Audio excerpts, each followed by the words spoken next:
Gotta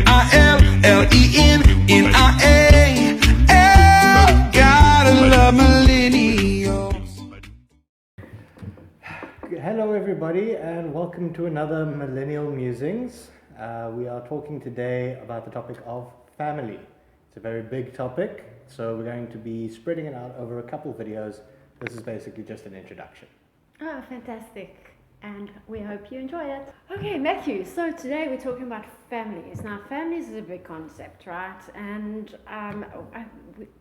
when we talked about this before the time, we said we need to actually get a starting point. And where do we actually start about families? So family structures is a good place, I think, to start this topic. So you mentioned nuclear families. Right, okay, so we had an original plan with this. We were going to talk about the nuclear family specifically. But it turned out that the more we spoke about it, the more we realized there was to speak about. So first off, let's define what a nuclear family is. The nuclear family is our current, mostly accepted pattern for what a family should look like. It's mother, father, and children.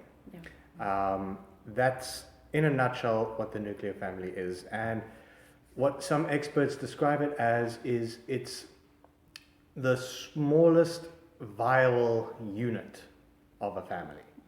So throughout history and throughout the world today, we have lots of different variations on a family and what that can look like. They're not all the nuclear family.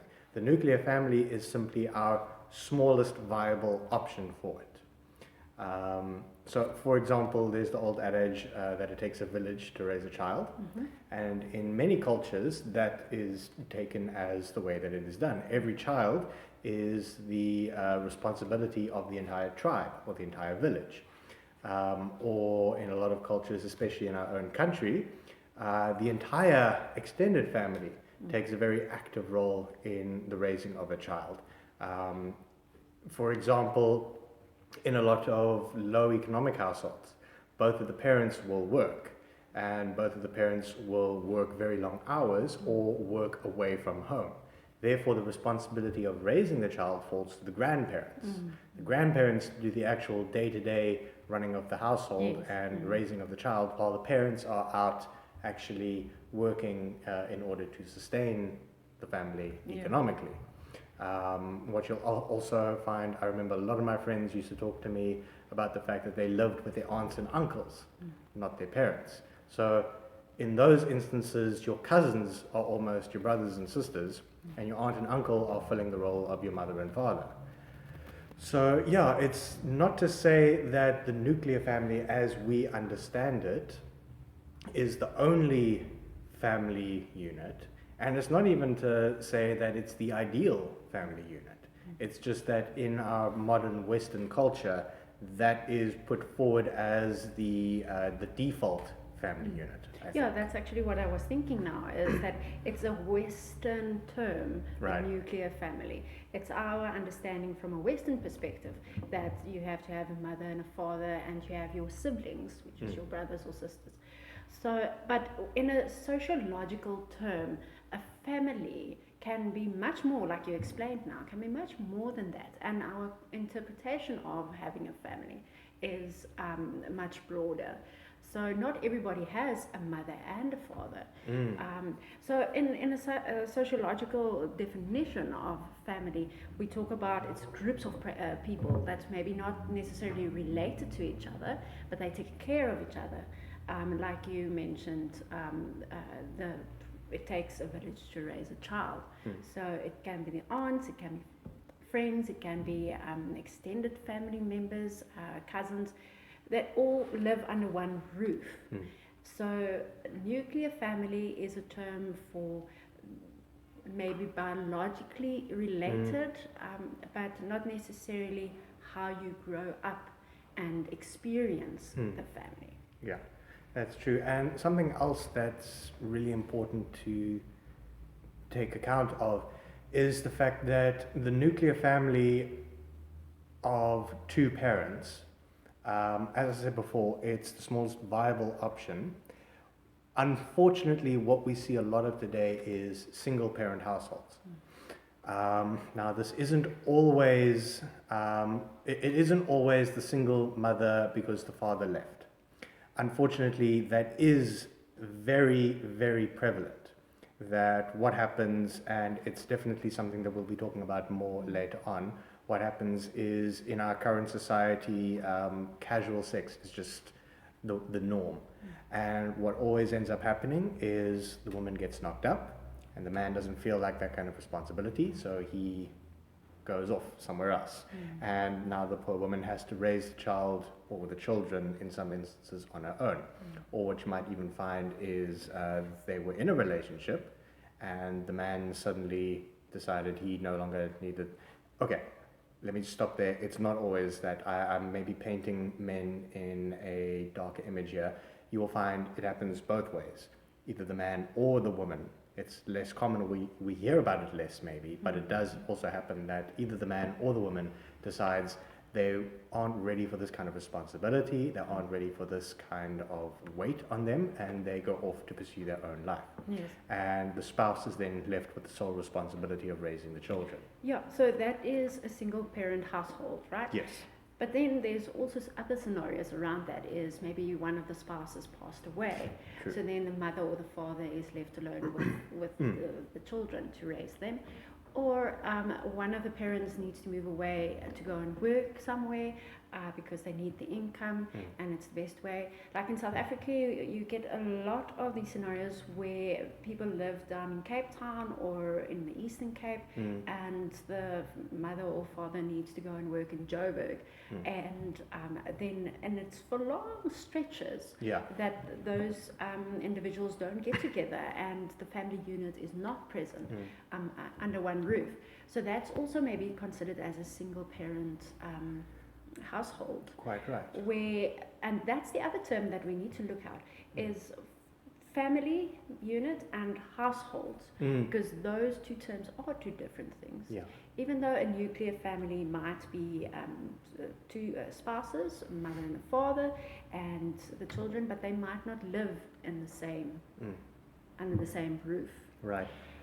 So, but what about individuals that aren't mother and father? What about two fathers, two mothers? Now that is also a very big topic, and I think we need to just touch on it now and open it up for a future video. Yeah. But that is something very big that is changing rapidly in the last couple of years as well, with same-sex marriage now becoming legal in a number of areas throughout the world. You see, what has happened often is that the prevailing narrative that's been pushed is that same-sex marriage or same-sex families would be a degradation of marriage, basically, and it would be incredibly bad for children that are raised in that dynamic. To have two fathers, but you need a mother, or to have two mothers, but you need a father. Okay, that's fine. But what you're basically saying is that the number of children that are already in orphanages, you now have an actual family that wants to, it's not maybe your idea of an ideal family, but you have a potential family here that wants to take this child in and raise him up or raise her up. But you're saying because this is less than the ideal, it is better for that child to stay in the orphanage. It is better for that child to not have a family than to have a family that doesn't look like what you would like it to look. Yeah, a stable environment where you grow up with people with close connections. You have a bond with those individuals, which is on a complete different level than maybe growing up in an orphanage or moving from foster home to foster home, and which is a very unstable thing. So, but getting back to same-sex marriages, it's not legal everywhere. Yes. So it's not seen as a family necessarily. It's not seen as a viable option. Yeah. Right. And that is, like I said, that is something that is changing rapidly. For example, a lot of the sociological studies that have been done throughout the years, we've always been told that according to all of the sociological studies, it would be incredibly damaging for children to be raised in that household. But I mean, up until recently, that wasn't very prevalent. So we were working with a very, very small sample size. But as it's becoming more accepted, as it's becoming more accessible, we are seeing that perhaps the information is skewed slightly, that perhaps it's not as damaging as we thought previously. That yes, in a same-sex household, you're not going to have access to both gender roles in that instance. But then perhaps that's not the fault of the same-sex relationship. Perhaps that's an inherent weakness in the nuclear family paradigm. Perhaps it's got to do with the fact that, yeah, you've got two fathers, but you also have two grandmothers. You also have aunts. You also have sisters, maybe. You have access to a number of female role models in an extended family that, yes, if you're an isolated nuclear family, you don't have. And again, that is something coming back to our original thing that we were talking about there with the single-parent household. That, okay, you've only got a mother now. You've got a single mother trying to raise a child. That's exposing a weakness in the nuclear family, the isolated nuclear family. You've only got one mother, but you have a grandfather, you have uncles, you have aunts, you have cousins, you have an extended family. Use them, access them. The family should be looking after each other. It shouldn't be, there's a family over there, there's a family over there, there's a family over there, and never the three shall meet. Use each other, bond together. An extended family is something beautiful. And having your father or your mother going to work off in another province for large extended periods, this isn't something new. For years it's been like this. If you read about the old sailors back in the heyday of the whaling period, these sailors would be on a ship for 2 to 5 years at a time. They would go and then they would come back, and their child has not seen them for like 4 years. They haven't had an influence on their child, and then they're only back for like 3-4 months, and then they're off on the ships again. This isn't something new that we've been dealing with. And the thing with that is, when that father goes back, that child has been raised by the community, especially back in the day. That happened so much. And we actually went through a period of time in our society where that didn't happen. It became very isolated. Families became just the nuclear family and not having anybody touch the kids, because it's bad for them, bad influences. I want to raise my child my way. Right. But slowly but surely that concept is coming back, but it also is coming back in a different format. Where in South Africa, the whole thing about adoptions, we were speaking about that earlier, where a family is adopting a child, but now they've got maybe 2 of their own biological children, and they've got maybe 2 children that they adopted. How do you raise 4 kids under one roof?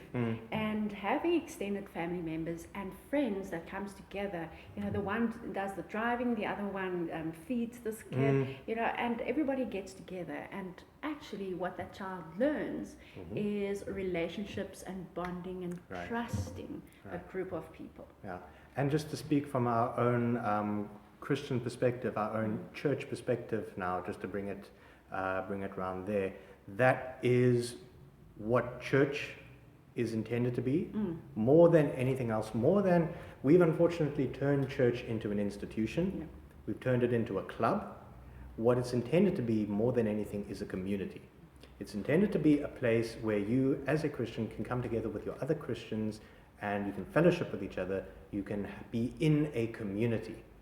And when we do a dedication, when parents bring a newborn child to the church, we do a dedication, we do an infant baptism, if that is part of your denomination. We dedicate the child, and as the church, we reach our hands out and we make an oath in front of God and in front of each other to take part in the raising of this child. So that is what is intended for the church as a community. But unfortunately, it doesn't always work out, but we can definitely talk about that more at a later stage as well. That's something very important to actually, what is the church supposed to be? What has it actually become? And where do we go from here? Basically. I think that's maybe a topic that we can do in depth one day. Once we're finished with this particular topic. Yes. But anyway, So we've covered a couple things here, a couple of the points. We've opened up a few of the topics that we want to talk about at a later stage. Please, if you have any questions, if you have any comments, things that you would like us to talk about more, please write in. We're going to provide an email in the description below. So please write to us. Please comment, questions, whatever you want. We'd love to hear back from you. Fantastic. Well, I hope you enjoyed that, and we will definitely see you soon. Bye. MILLENNIal.